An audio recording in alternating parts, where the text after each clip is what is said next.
Hey guys, and welcome back to this channel. In this video I'll be showing you guys how you can create a bullet point to-do list on iPhone, like on the Notes app.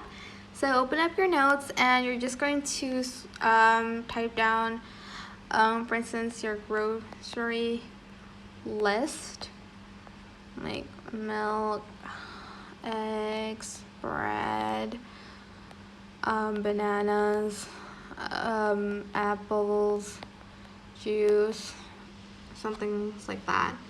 Then you're just going to select the list here, and then you're just going to select the plus button.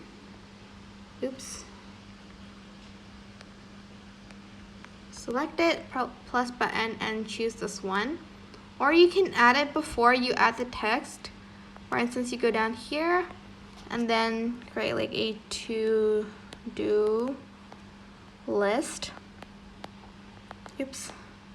Then you can add in the kind of checklist here: clean bedroom, homework, stuff like that. And that is pretty much it. It is super simple to do, but I hope this tutorial was helpful for you guys. Don't forget to like, comment, share, and also subscribe to this channel if you haven't done that already. If you have any questions, just leave it in the comment section down below, and I will try my best to answer them all for you.